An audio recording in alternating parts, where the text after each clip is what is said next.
Hi everyone, welcome to GS and JS education channel. ఈరోజు Telangana TET mathematics paper 2 19th January 2025 వచ్చిన పేపర్. అవి కొన్ని ప్రాబ్లమ్స్ సాల్వ్ చేద్దాం. ఫస్ట్ క్వశ్చన్, కొంత సొమ్ము సాధారణ వడ్డీకి 3 సంవత్సరాల్లో 7,314 మరియు 7 సంవత్సరాల్లో 8,586 అవుతుంది. అయితే సంవత్సరంకు వడ్డీ రేటు ఎంత? ఆప్షన్స్ 3%, 5%, 6%, 8%. ఇక్కడ క్వశ్చన్ అనేది ఇది డైరెక్ట్గా ఇవ్వలేదు. అయితే 3 years 7 years వీటి మధ్య గ్యాప్ ఎంత? 4 years. 4 yearsలో మనకి 4 yearsలో వడ్డీ ఫైండ్ అవుట్ చేద్దాం.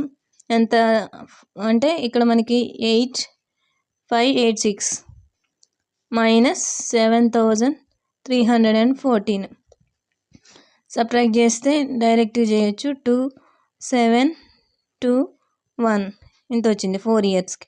అయితే 1 yearకి ఎంత అవుతుంది? డివైడ్ బై 4 అవుతుంది.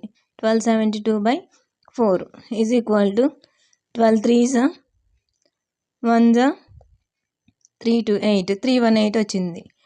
1 yearకి వడ్డీ ఎంత అంటే 318 రూపీస్. అయితే మనకి ఇక్కడ వడ్డీ రేట్ అడుగుతున్నారు. ఫస్ట్ మనం ఏం చేద్దామంటే పి అసలు సొమ్ము ఎంత అనేది ఫైండ్ అవుట్ చేద్దాం. ఇక్కడ 3 yearsకి ఇంత వచ్చింది కదా, 7,314. అప్పుడు 1 yearకి ఇంత వస్తే 3 ఇంటూ వడ్డీ మల్టిప్లై చేద్దాం. 3 into 318, 3 8s 24, 3 1s 3 + 2 5, 3 3s 9, 954 rupees వచ్చింది. అయితే మనకి ఈ 3 yearsకి అమౌంట్ ఎంత? 7,314 మైనస్ 954. దీన్ని సాల్వ్ చేస్తే 7,314 మైనస్ 954 0 0 6 3 6 ఎంత వచ్చింది మనకి ఇక్కడ ఆన్సర్? 6360. అంటే అసలు సొమ్ము ఎంత అంటే 6360 రూపీస్. మనకి ఏమడుగుతున్నారు అంటే rate of interest. R is equal to 100 into I/PT equal to 100 into I అంటే మనకి ఎంత అమౌంట్? ఇంట్రెస్ట్ ఎంత వచ్చింది? 318 రూపీస్. బై P అంటే ఎంత మనకి వచ్చింది అంటే P వాల్యూ మనకి 6360 ఇంటూ 1 year. 1 yearలో 318 రూపీస్ కదా, 1 year. 0 0 get cancel. 3 18s ఇక్కడ చూసినట్లయితే 2s 2 1s 2 5s. ఇక్కడ ఎంత వచ్చిందంటే 5% వచ్చింది. ఇక్కడ మనకు ఫార్ములా గుర్తులేకపోతే ఈజీగా చేయొచ్చు. ఎలా అంటే మనకు ఆన్సర్ 5% వచ్చింది. ఇక్కడ 100%కి ఎంత అమౌంట్ ఫస్ట్ అంటే 6360. అయితే time period 1 year into R%. మనం R ఫైండ్ అవుట్ చేయాలి. ఇంటూ R%కి ఎంత అంటే వడ్డీ కూడా ఇచ్చారు కదా, వడ్డీ 318. అప్పుడు మనం ఫార్ములా ఇక 100 ఇంటూ 318/6360 వేసుకుంటే మనకి దీన్ని సాల్వ్ చేసిన సేమ్ ఇందాక వచ్చింది answer 5%. So rate of interest R is equal to 5%. Next question, 6 minus y/6ని x మైనస్ y చే భాగిస్తే వచ్చే భాగఫలం ఎంత? Options x⁴5y plus x⁴4y² plus x³ plus x² plus xy/5. x⁴5 plus x⁴4y plus x³ plus x² plus xy/4 plus y/5. x⁴4 plus x³ plus x² plus xy² plus plus y/4 x⁴5 plus y/5.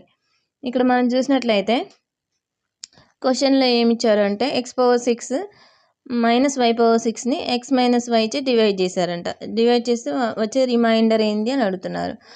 అయితే మనం ఆన్సర్లో ఆప్షన్స్ని బట్టి ఆన్సర్ని find out చేయొచ్చు. ఎలా అంటే x⁴5 into y/1 ఉంది. అంటే దీనికి ఏమవుతుంది, డిగ్రీ ఏమవుతుంది 6 అవుతుంది.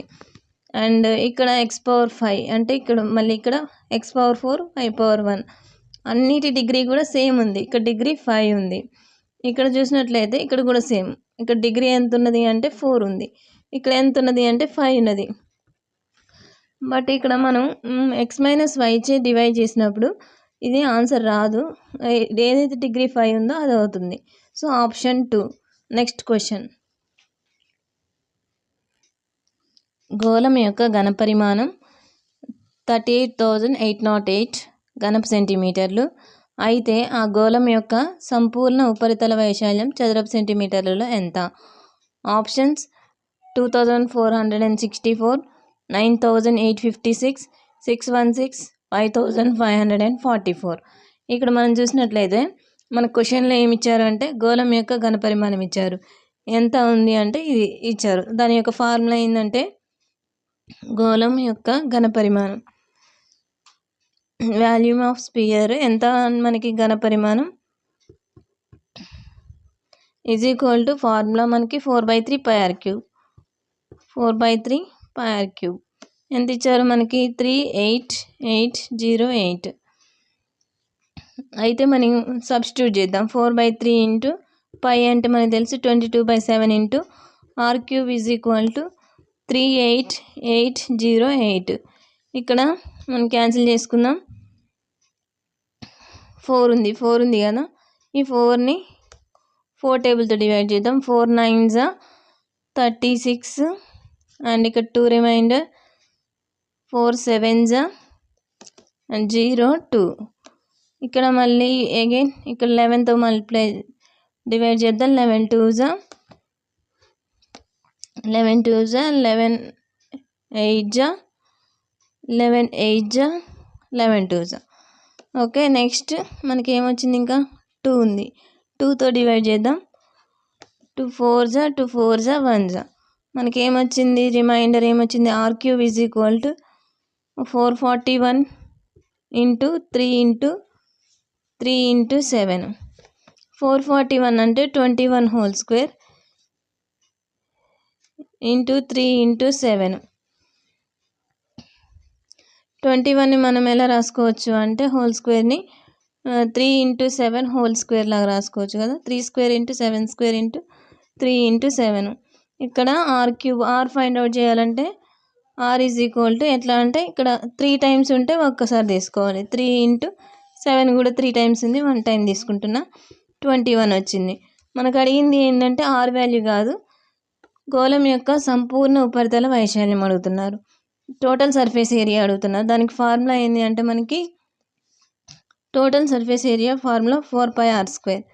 4πr² is equal to 4 into 22/7 into r అంటే మనకి ఎంత వచ్చింది 21 ఇంటూ 21.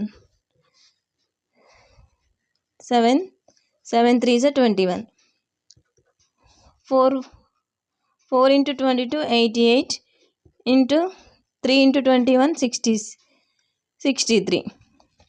ఇప్పుడు ఇది మల్టిప్లై చేస్తే మనకు ఆన్సర్ ఎంత వస్తుందంటే 5544 వస్తుంది. ఇదంతా మనం మల్టిప్లై చేయాల్సిన అవసరం లేదు ఎగ్జామ్ హాల్లో. ఎలా అంటే 8 6 48 ఏమో ఉన్నది, ఒకే ఒక ఆప్షన్ ఇచ్చారు. ఇవన్నీ ఎలిమినేట్ చేసుకోవచ్చు. మనకు ఆన్సర్ 5544. అదే కాకుండా మనకి 63 ఉంది అంటే వీటిని యాడ్ చేసుకుంటే 9తో డివిజిబుల్ అవుతుంది. సో 9తో డివిజిబుల్ అయ్యేవి ఇవేవి కావు, ఇదొకటే ఉంది. సో ఇలా కూడా ఆన్సర్ ఫైండ్ అవుట్ చేయొచ్చు. So answer is 5544. Next question. A equal to 2 set of 3 5 7 8 అయితే సమితి ఏకి సంబంధించిన క్రింది వ్యాఖ్యలను చదవండి. ఆప్షన్స్ ABCD ఇచ్చారు. అవి ఏంటంటే set of 3 5 7 belong subset to A and null set subset to set of null value subset to A and set of 3 5 7 belongs to A null set subset to A and ఈ ఏమి ఇచ్చారు 2, 8 subset to ఏ ఇచ్చారు. ఇక్కడ మనకి ఇక్కడ సెట్లో మనకి కొన్ని క్వశ్చన్స్ ఇచ్చారు. సరైన సమాధానాన్ని గుర్తించండి. ఏబి అండ్ ఈ మాత్రమే, సి అండ్ ఈ మాత్రమే, సిడి ఈ మాత్రమే, ఏడి అండ్ ఈ మాత్రమే. ఇక్కడ ఏమి ఇచ్చారంటే ఇక్కడ సెట్లో సబ్సెట్ ఇచ్చారు. సో సెట్లో సబ్సెట్ ఇచ్చారనుకో దాన్ని మనము అనదర్ సెట్ లాగా రాయలేము. ఆ సెట్ అనేది ఇచ్చిన ఏ సెట్ అయితే ఉంటుందో దాని యొక్క ఎలిమెంట్స్ అవుతాయి, అంతేగాని అనదర్ సెట్ లాగా దాన్ని రాయలేము. So option A is wrong అవుతుంది. నల్ అనేది ఇట్లుంటే దాన్ని నల్ సెట్ అంటారు, బట్ దాంట్లో ఏదైనా ఒక ఎలిమెంట్ ఉంటే దాన్ని నల్ సెట్ అనరు. సో ఇది రాంగ్ ఉంటుంది, ఇది ఎప్పుడు అయ్యే ఛాన్స్ లేదు. అండ్ మనకి ఏం చెప్పాము ఇందాక 3, 5, 7 అనేది ఆల్రెడీ ఒక సబ్సెట్ ఉంది కాబట్టి దాన్ని మళ్ళీ సెట్ లాగా రాయలేము, అందులో మూలకాలు అవుతాయని చెప్పాం కదా. సో సి అనేది రైట్ అవుతుంది. నల్ సెట్ అనేది ఎవ్రీ సెట్కి సబ్సెట్ అవుతుంది. సో డి కూడా రైట్. అండ్ 2, 8 అనేవి ఎలిమెంట్స్ అనేవి దాన్ని ఒక సెట్ లాగా రాసుకోవచ్చు. ఆ సెట్ ఏ యొక్క సెట్కి సబ్సెట్ అవుతుంది. ఈ కూడా రైట్ ఆన్సర్. మనకి ఆప్షన్ 3 సిడి అండ్ ఈ మాత్రమే. Please like, share and subscribe. Thank you.